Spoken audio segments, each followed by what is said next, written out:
మనం time travel చేసి 200 ఏళ్ల వెనక్కి వెళ్దాం. ఇయర్ 1813. ఒకసారి ఊహించుకోండి, అప్పటి హైదరాబాద్ లో మంచి హాస్పిటల్సే లేవు, సరైన మందులు కూడా లేవు. సరిగ్గా అప్పుడే ప్లేగు అనే ఒక భయంకరమైన వైరస్ సిటీలోకి ఎంటర్ అయింది. అది ఎంత డేంజరస్ అంటే పొద్దున్న ఆరోగ్యంగా ఉన్న మనిషి సాయంత్రానికి ప్రాణాలు వదిలేవారు. లిటరలీ జనం పిట్టల్లా రాలిపోతున్నారు. ప్రతి ఇంట్లో ఏడుపులు, ప్రతి వీధిలో భయం. సిటీ మొత్తం ఒక దెయ్యాల దిబ్బలా మారిపోయింది. గవర్నమెంట్ చేతులెత్తేసింది. వేల మంది చనిపోతున్నారు. సిటీ ఎకానమీ మొత్తం కుప్పకూలిపోయింది. ఇక దేవుడే దిక్కు అని అందరూ ఫిక్స్ అయిపోయారు. కానీ వాళ్ళకి తెలియదు, వాళ్ళ ప్రార్థనలకు సమాధానం కొన్ని వందల కిలోమీటర్ల దూరం నుంచి రాబోతుందని. అదే టైంలో హైదరాబాద్ కు చెందిన కొందరు సోల్జర్స్ మధ్యప్రదేశ్ లోని ఉజ్జయినిలో డ్యూటీలో ఉన్నారు. కానీ వాళ్ళ మైండ్ మొత్తం హైదరాబాద్ గురించే ఆలోచిస్తోంది. ప్రతిరోజు వాళ్ళ కుటుంబ సభ్యులు, స్నేహితులు చనిపోతున్నారనే న్యూస్ వాళ్ళకి చేరేది. వాళ్ళు ఎంత టార్చర్ అనుభవించారో ఇమాజిన్ కూడా చేసుకోలేం. కానీ వాళ్ళ చేతుల్లో ఏమీ లేదు.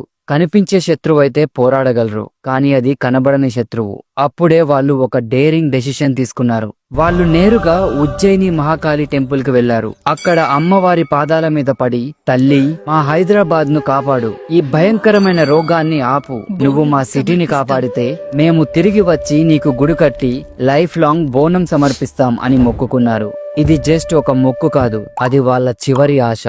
ఇక్కడే అసలు మ్యాజిక్ జరిగింది. ఉజ్జయినిలో సైనికులు మొక్కుకున్నారో లేదో, హైదరాబాద్ లో ప్లేగు వ్యాపించడం ఆగిపోయింది. మరణాల సంఖ్య కంట్రోల్లోకి వచ్చేసింది. కొన్ని రోజుల్లోనే సిటీ మొత్తం కంప్లీట్ గా సేఫ్ అయిపోయింది. ఇది యాదృచ్ఛికమా లేక నిజంగా దేవుడి దయనా?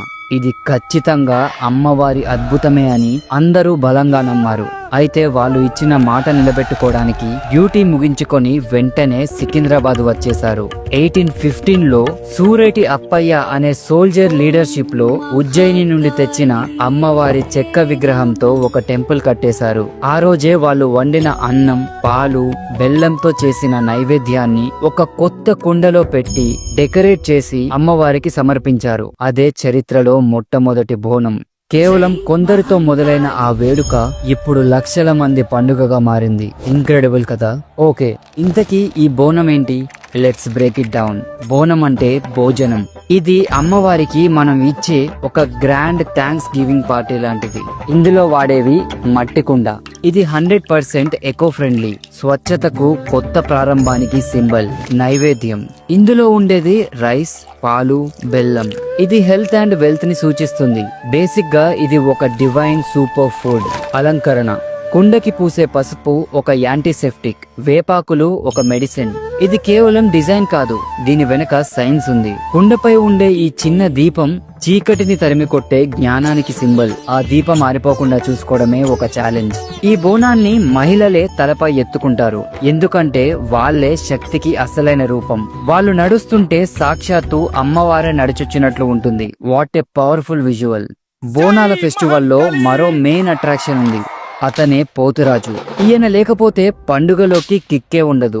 పోతురాజు గ్రామ దేవతలైన 7 అక్కా చెల్లెలకు ఏకైక సోదరుడు.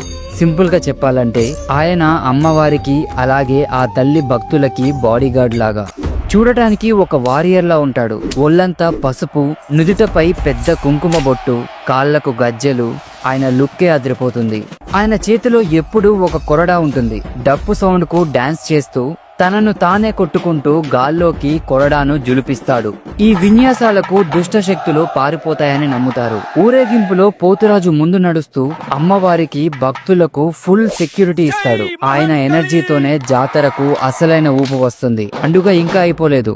మరో 2 క్రేజీ ఈవెంట్స్ ఉన్నాయి, రంగం మరియు ఘట్టం. రంగం, ఇది ఒక మైండ్ బ్లోయింగ్ ఈవెంట్. పండుగ మరుసటి రోజు పెళ్లి కాని ఒక యువతి వచ్చి మట్టి కుండపై నిలబడి భవిష్యవాణి చెప్తుంది. ఆమెలో అమ్మవారు ఆవహించి నెక్స్ట్ ఇయర్ వర్షాలు ఎలా ఉంటాయి, రాష్ట్రంలో ఏమవుతుంది అన్ని లైవ్ లో చెప్తుందని నమ్ముతారు. Think about it. ఇది ఒక లైవ్ ఫ్యూచర్ ప్రిడిక్షన్. రంగం అంటే భవిష్యవాణి. నెక్స్ట్ ఘట్టం. ఘట్టం అంటే అమ్మవారి ప్రతిరూపమైన ఒక డెకరేటివ్ కలశం. పండుగ చివరి రోజు ఈ ఘట్టాన్ని ఏనుగుపై పెట్టి సిటీ మొత్తం గ్రాండ్ గా ఊరేగిస్తారు. ఇది పండుగకు గ్రాండ్ ఫినాలే లాంటిది. వేలాది మంది ఈ ఊరేగింపులో పాల్గొంటారు. ఫైనల్ గా ఘట్టాన్ని నీళ్ళలో నిమజ్జనం చేయడంతో పండుగ అఫీషియల్ గా ముగుస్తుంది.